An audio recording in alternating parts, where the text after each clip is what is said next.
Welcome back. Amanda Brunker and Jerry Springer are still with us. Our next guest is a deep-thinking philosopher and songwriter who's fed up with the doom and gloom in this country. He says there's more to life than money and women. Please welcome John Waters.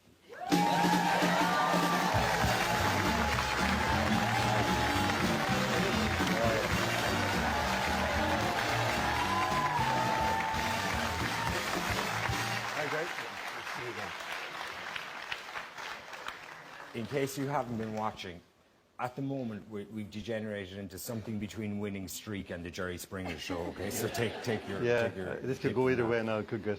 Speaking of which, are you disappointed after your Eurovision knockback last week? A little, yeah. We kind of thought we had a good chance. I did too. Did you? I thought that song was the most suitable song and setup and everything to send off to the Eurovision, I have to say. Yeah, I agree with you. Yeah. The Irish people, you know. Yeah. What can you do? Yeah.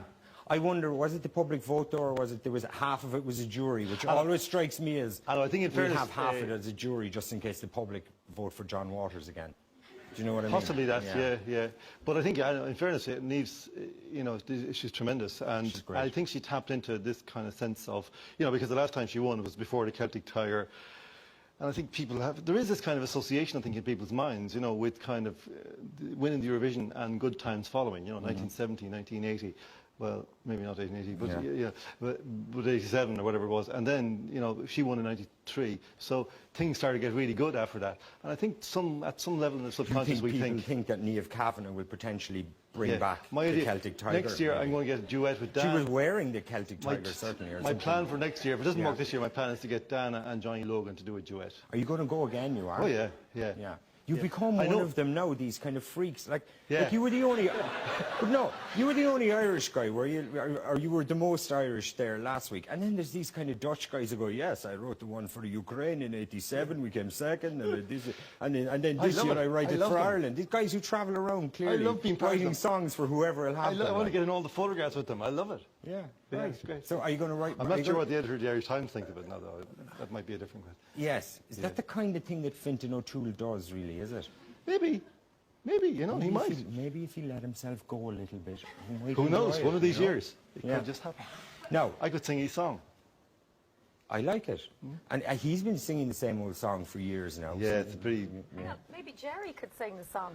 I was actually thinking that, yeah. Now, this Eurovision. Yeah. He knows it. Like you judged it here. I judged it here last year, but I can see why you might have blocked it out of your mind since. Anyway, John, if we can move on to more serious matters briefly, you believe the country is screwed, basically, yes?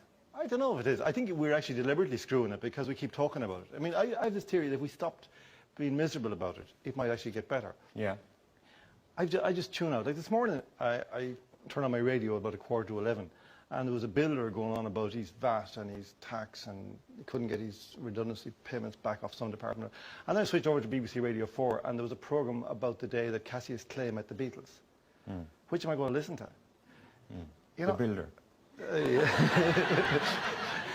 builder speaks to us of our story. We have no truck with joyous occasions like that. And when the Beatles had left, Clay said to something, he says, who are those little pansies?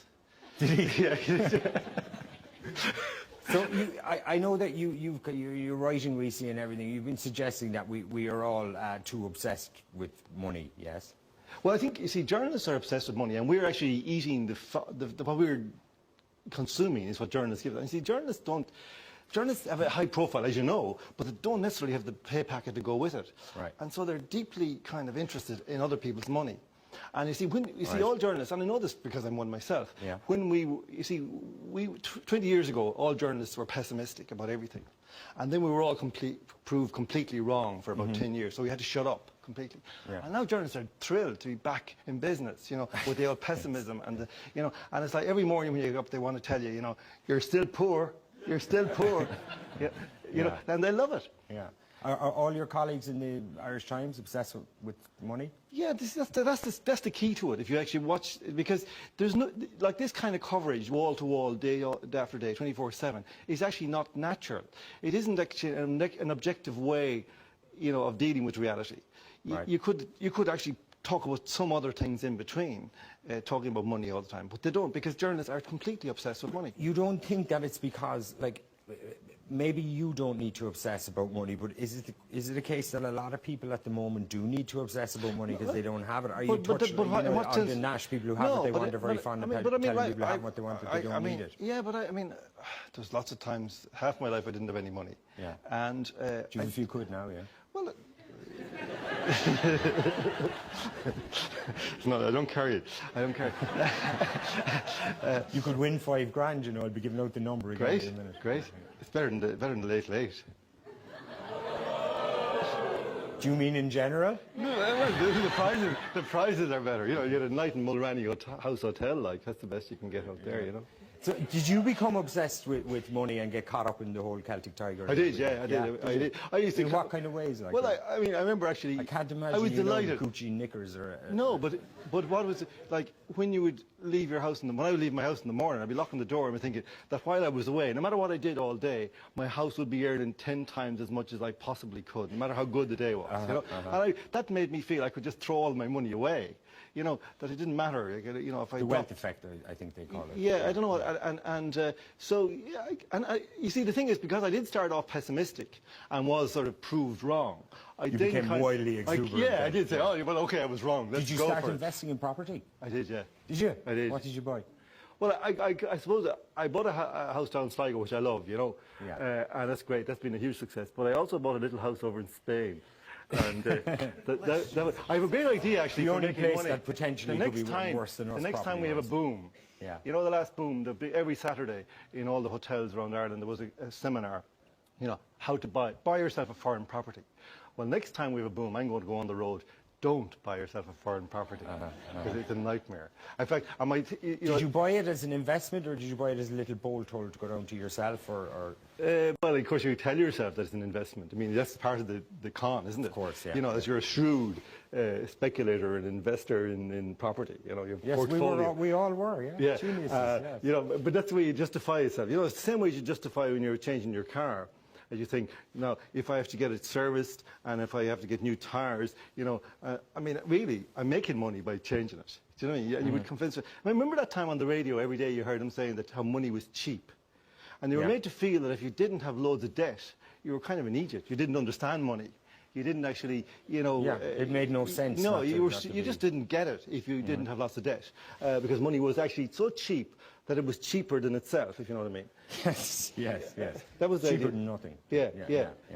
And come here, are you stuck with the place in Spain now, or have you managed I wouldn't say that. No, I like it. You know, I mean, I have a few problems with planners and things like that, but I'll get around that in time if I live long enough. Spain is a terrible country for that kind of nonsense. You know, I believe they just took away. Didn't there was a lot of people had properties built there, and they just bulldozed them because they kind of weren't supposed to be built there in the first place. You just couldn't figure out the planning laws. I mean, they consider, you know, they give you, you could actually get an electricity bill in Spain for 50 years ago from the guy that owned the house before the guy that you bought it off.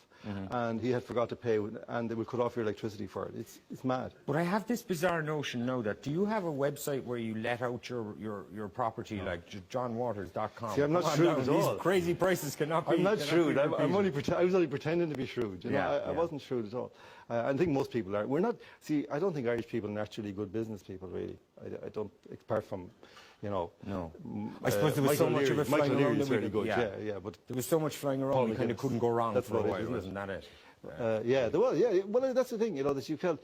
You see, it was like for 800 years we had no money. Yeah. And then suddenly we had, and we just got crazy. Yeah. And when we're down, we're down. And now we just can't believe it. When we're up, we're certainly up. It's like those kind of, you know, those kind of hangover mornings, and you wake up, and you think, did that really happen? No, it didn't. I'll just close my eyes and it'll have gone away. And that's what we feel. We're still in that phase with the money, you know. You know, we're still rich, aren't we? No, we're not. You know. No, we're not. It's gone. It's gone. Do you ever think, John, you know, you kind of think a lot about things, and, you know, you've a lot of theories about things in general and everything. Would you ever think like that, if you just got yourself a woman, like, that you would then, instead, like the rest of us, you would watch television in the evening